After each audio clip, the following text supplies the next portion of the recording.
We are flying into the 2024 season for golf karting, and I'm kind of excited about all the crazy stuff that I'm planning on and not even planning on doing, but I'm going to do it anyway. And as you can see here, even my kart is running from 2023 into 2024 along with us. I kind of wish I could have gotten some better video of that shot.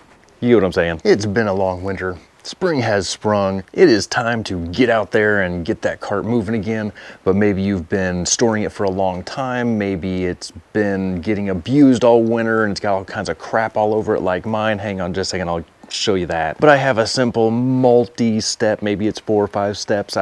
We'll figure it out throughout this video, but there's a bunch of steps I'm gonna go through today to get my cart cleaned up and prepped and ready for this next spring, summer season where I plan on doing all kinds of crazy stuff with the cart. Stick around and you'll figure out what all those things are. So step 1, I cannot believe this video has taken this long to get done. Step 1, we're gonna take everything out of the cart, off the cart, out of the pockets, out of the back, off the cup holders, get it all cleaned up and washed. Step 1, let's wash it. Okay, now that we're all good and emptied out, let's go ahead and, wow, excuse my shadow. Yeah, let's get some of this mud and gunk off of here.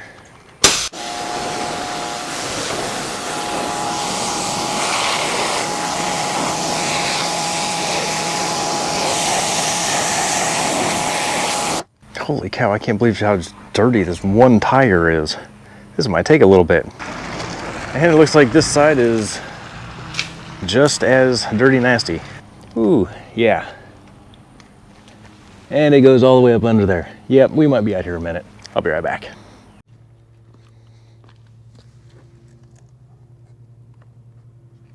Now, how did I go and get a bird's nest stuck around my wheel?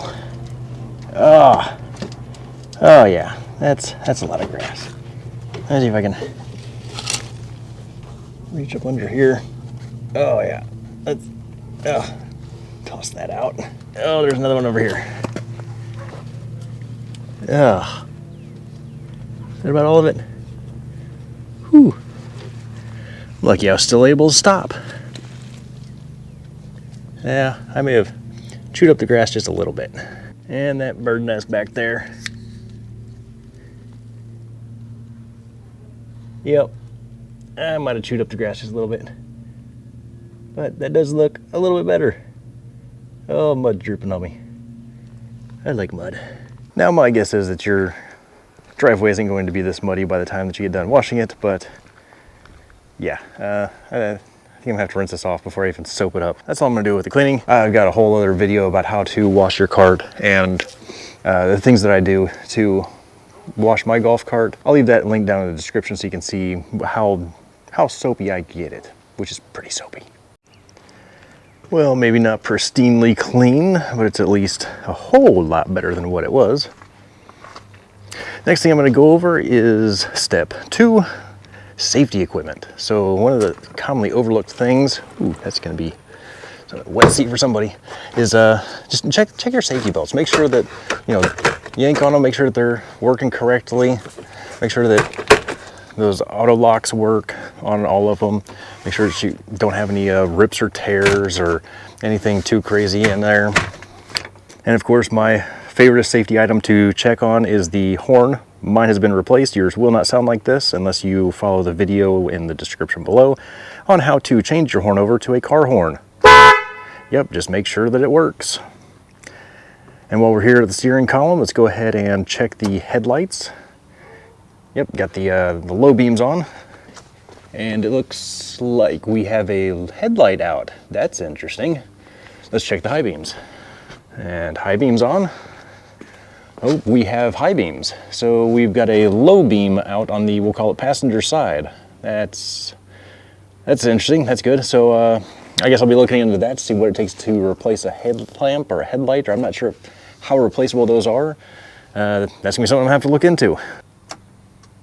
And check the left signal. Clicky, clicky, clicky. We got in the front, got her in the back. Check the right signal. Yep, got it in the back, got it in the front. Check the hazard lights. Looks good in the back. Looks good in the front. I wasn't too worried about those because whenever I hit the Viper alarm, it flashes both of them, so I generally can see if I have a signal out that way. And if you're interested in the Viper alarm, I'll throw that in the description too. May as well. If you don't know what I'm talking about, you should just check my channel page because I have quite a few videos, especially for the Bintelli carts. They'll work out for other carts too, especially the club cars, because this is pretty much a modified club car. Yeah, the next bit of safety equipment is the brakes. Now, of course, you should always be filling your brake and make sure that it's good and firm and tight. There is a reservoir. If you push right here, there's a bulge right here. I am going to do a future video on how to access that reservoir and how to make sure that it's filled up enough, or if you need to bleed out your brakes or swap out the fluid, because it probably should be done every few years anyway, but how to do that. And that cap is right there. I don't know if you can really see that it's pushing out right there. That is a horrible spot for it. They really should have had like a cutout or some way to access that to get to maintenance. And of course your parking brake, that's going to be another video. I might put those together, I might separate them, but how to adjust your parking brake to make sure that it all works. Oh, that's kind of dangerous to do on a slope driveway. I'm not sure I would suggest doing that by hand while you're standing out of the cart. And since we're probably going to loop brakes into step 2 for safety equipment, step 3, tires. So of course there's the video that I've got on how to do an alignment.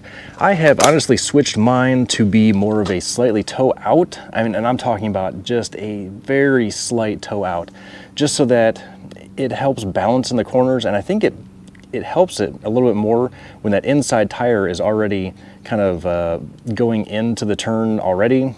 I've noticed that I like it best with just a pinch of toe out, not very much at all.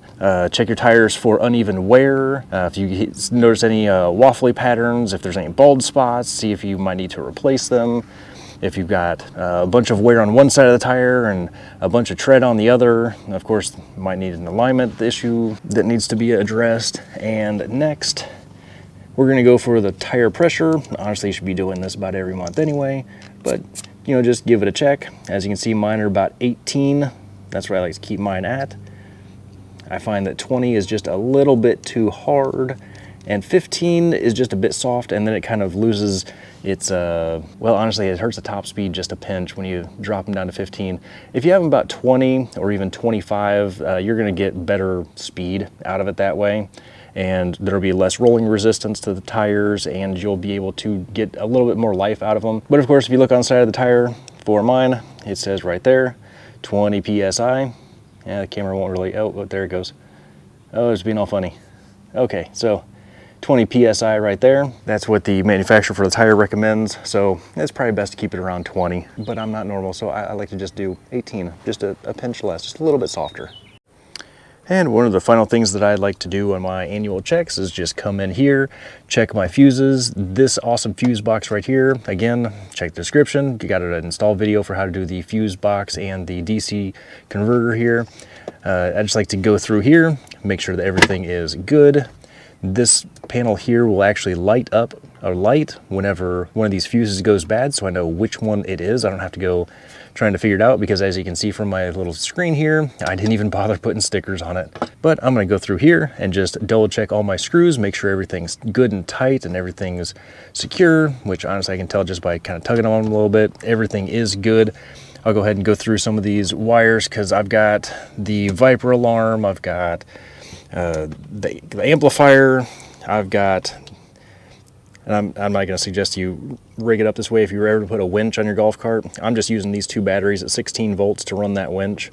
So go ahead and check these, and that'll lead into then battery maintenance. Make sure that you've got good fluid in your batteries, which, wouldn't you know it, I am low. Of course I'm low. Why would I not be low?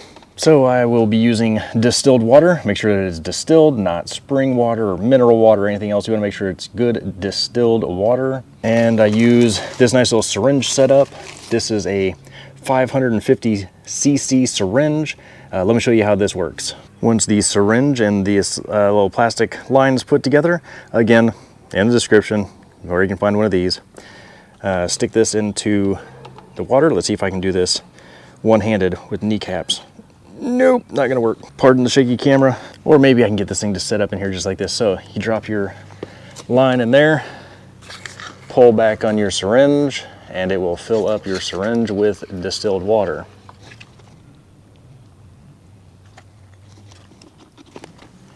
Then just push out that last little bit of air that gets into there. So you got a line full of water, a little bit more air, there we go.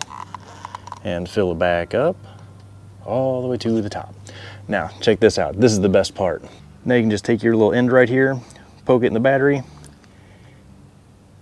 and just push on that plunger until it gets to about right there. Go on to the next one, push it in there, and there.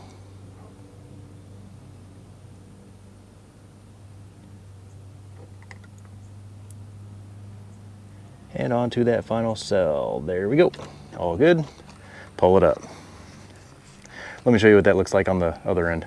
So on this end here, you're just gonna pop your caps off, stick the end in, and just give it a little push. Go on to the next, give it a little push. Go on to the next, little push. And little push. All 4 cells. There we go. And it's usually best to make sure this is on a level surface. I actually tipped it back just a little bit, so I'm pretty sure I'm getting it about right. I'm just barely hitting that little indicator level on there. And depending on how low your batteries are, you might get 2 or 3 battery refills, or maybe even 4.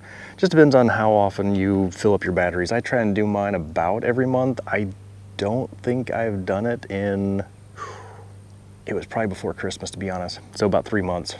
And of course, the other thing is make sure that you take a look at your battery meter and make sure that it is on full before you refill your batteries.